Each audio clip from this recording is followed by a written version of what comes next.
আসসালামু আলাইকুম। আমন্ত্রণ বাংলা ভিশন সংবাদে আপনাদের সাথে আছি আমি রুকসানা হক রেখা। ত্রয়োদশ জাতীয় সংসদ নির্বাচনকে সামনে রেখে ভোটার তালিকা হালনাগাদের সম্পূরক তালিকা প্রকাশ করেছে নির্বাচন কমিশন। এতে কারো তথ্যে ভুল থাকলে সংশোধনের সুযোগ মিলবে 12 দিন। সারা দেশে নির্বাচন অফিসে তালিকা প্রকাশের পর টাঙিয়ে দেওয়া হয়েছে।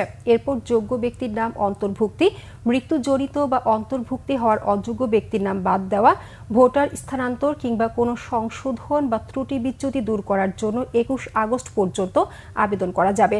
এসব আবেদন নিষ্পত্তি হবে 24 আগস্টের মধ্যে। এরপর অন্যান্য কাজ শেষে চূড়ান্ত তালিকা প্রকাশ করা হবে 31 আগস্ট। বর্তমানে দেশে ভোটার 12,37,32,274 জন। নির্বাচন কমিশন জানিয়েছে এবার 44 লাখের মতো নতুন ভোটার যুক্ত হচ্ছে। এদিকে নির্বাচনকে সামনে রেখে পুলিশের জন্য 40,000 বডি ক্যামেরা কেনার পরিকল্পনা করছে সরকার, জানিয়েছে প্রধান উপদেষ্টা প্রেস উইং। মালয়েশিয়ার প্রধানমন্ত্রী আনোয়ার ইব্রাহিমের আমন্ত্রণে কাল সোমবার 3 দিনের দ্বিপক্ষীয় সফরে মালয়েশিয়া যাচ্ছেন প্রধান উপদেষ্টা অধ্যাপক ডক্টর মোহাম্মদ ইউনূস। সোমবার দুপুরে মালয়েশিয়ার উদ্দেশ্যে ঢাকা ছাড়ার কথা রয়েছে প্রধান উপদেষ্টার। মঙ্গলবার সকালে সফরের মূল আনুষ্ঠানিকতা শুরু হবে। এদিন সকালে পুত্র জায়ায় আনুষ্ঠানিক দ্বিপক্ষীয় বৈঠকে বসবেন ডক্টর ইউনূস ও আনোয়ার ইব্রাহিম। দ্বিপক্ষীয় বৈঠক শেষে দুই দেশের মধ্যে সম্ভাব্য সমঝোতা স্মারক ও এক্সচেঞ্জ নোটগুলো সই হবে। এরপর দুই সরকার প্রধান গণমাধ্যমে কথা বলবেন। সফরে ব্যবসায়িক সেমিনারে অংশ নেবেন প্রধান উপদেষ্টা। এছাড়া মঙ্গলবার বিকেলে মালয়েশিয়ায় বসবাসরত বাংলাদেশিদের সঙ্গে মতবিনিময় অনুষ্ঠানে যোগ দেবেন ডক্টর ইউনূস। দেশটির ইউনিভার্সিটি কেবাংসান মালয়েশিয়া প্রধান উপদেষ্টাকে সম্মানসূচক ডক্টরেট ডিগ্রি দেবে। বুধবার সকালে সমাবর্তনে যোগ দেবেন ডক্টর ইউনূস। কক্সবাজার সমুদ্র সৈকত বিশ্বের দীর্ঘতম সৈকত হলেও ব্যবস্থাপনা নিয়ে রয়েছে নানা অভিযোগ। সৈকতের একাধিক স্থান দিয়ে হোটেল ও মোটেলগুলোর মলমূত্র সাগরে ফেলায় দূষিত হচ্ছে পানি। সৈকত ব্যবস্থাপনায় প্রশাসনের নির্ধারিত কমিটি থাকলেও এর নেই কোনো কার্যক্রম। কক্সবাজার প্রতিনিধি মোর্শেদুর রহমান খোকনের পাঠানো তথ্য ছবিতে 4 পর্বের ধারাবাহিক প্রতিবেদনের আজ দেখুন প্রথম পর্ব। কক্সবাজারে সমুদ্র সৈকতে বিস্তৃত বালুকা বেলায় ঘুরে বেড়ানোর ফাঁকে সাগরে গা ভিজাতে নামেন দেশ বিদেশ থেকে ছুটে আসা পর্যটকরা।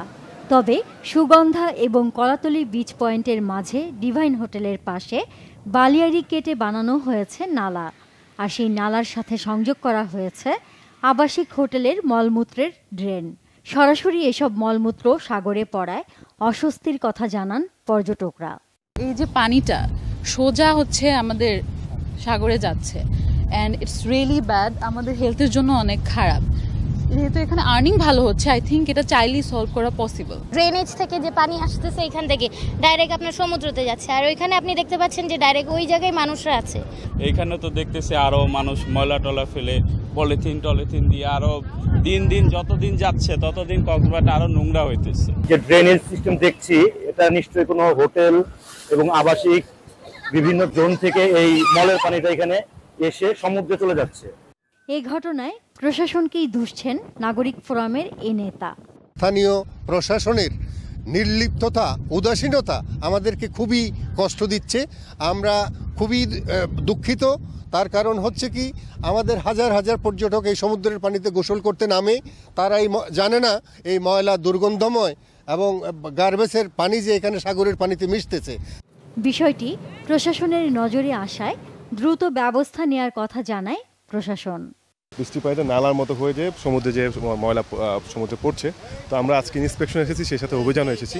তো আমরা দেখলাম যে ছোট ছোট পাইপ দিয়ে অনেকগুলো নালা করা হয়েছে, বিশেষ করে এই রাস্তা থেকে রিংরোডের রাস্তা থেকে এই পর্যন্ত বিভিন্ন নালা করেছে। সেই নালাগুলো আমরা বন্ধ করে দিচ্ছি।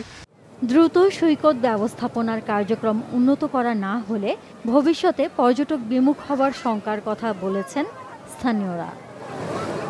Bangla vision news desk. এই ছিল এখনকার মতো। পরের সংবাদ বেলা 12টায় দেখার আমন্ত্রণ রইল। এছাড়া বাংলা ভিশন সংবাদ ও সংবাদ সংশ্লিষ্ট অনুষ্ঠান দেখতে ভিজিট করুন www.bvnews24.com ও facebook.com/banglavisionnews এবং সাবস্ক্রাইব করুন youtube.com/banglavisionnews। ধন্যবাদ সবাইকে।